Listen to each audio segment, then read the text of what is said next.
You know, we use thousands of words a day without even thinking twice about them. But what if I told you that one of the most common words you use is hiding a secret? Today, we are cracking open the surprising complexity of a word you probably think is, well, pretty simple. You might be shocked at what we find inside. Okay, so first things first, look at this word. Go ahead, say it out loud, wherever you are. Got it? Okay, hold on to that pronunciation, because how you just said it, it actually reveals more than you might think. So, did you say it like this? Drawer? Just one quick syllable. That's probably the most common way to say it, especially if you speak American English. It rhymes with words like for or more.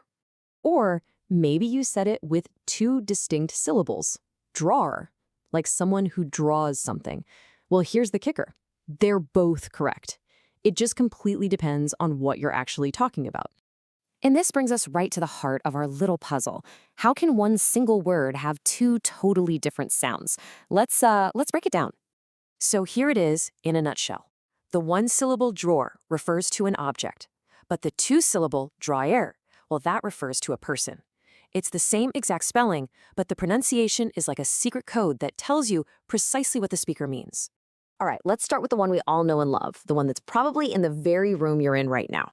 This is our drawer. Yep, it's that sliding box in a desk or a dresser or a kitchen cabinet.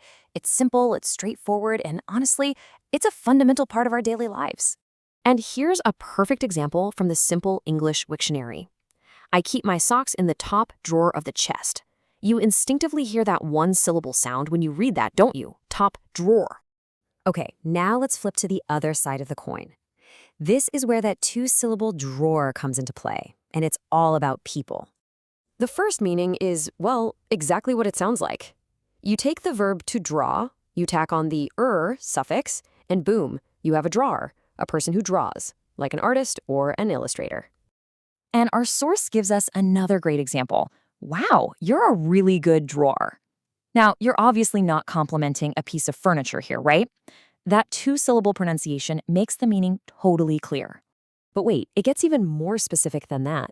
In the world of finance, a drawer is the person who writes or draws up a check or some other kind of financial note.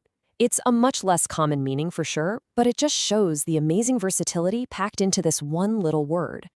So let's just recap for a second. We've got one word spelled D-R-A-W-E-R. But depending on how you say it, it can mean a piece of furniture, an artist, or someone signing a check. That's already way more complex than you'd expect. But here comes the real twist. For a word with this much hidden nuance, you'd probably think it's an intermediate, maybe even an advanced vocabulary word. Well, you would be wrong. And here is the bombshell. According to the Simple English Wiktionary, the word drawer is on the Basic English 850 list. This, right here, is the central paradox we're digging into. So what does that number even mean? Well, the BE 850 is a special list of just 850 words. They were chosen to create a simple, foundational version of English that could be used internationally. These are supposed to be the absolute essential building blocks of the language. So this makes you wonder, right? If a word with multiple meanings and pronunciations is considered basic, then what on earth makes a word simple in the first place? And just to be super clear about this list, the B850 isn't just some random collection of easy words. No, it's a carefully constructed system. It's a toolkit for communication built on the idea of getting the maximum utility out of the minimum number of words. Which leads us back to the main question. Why would a word with this kind of hidden complexity make the cut for a language specifically designed for simplicity? Well, the answer really lies in usefulness, not in simplicity. I mean, think about it. Draw is a core action verb that's already on the list. Adding to a verb is a fundamental English rule. The furniture meaning is absolutely essential for describing any living space. And maybe most importantly, in a real conversation, context almost always makes it obvious which drawer you mean. And that's the crucial point. Basic doesn't always mean simple. In the logic of basic English, a word's value comes from how useful it is. Drawer is a powerful, high-utility word, and that's exactly why it earns its place on the list, despite all its complexities. And this really leaves you with a final thought, doesn't it? It makes you wonder, what other simple words that you use every single day are hiding this kind of depth, just waiting to be discovered?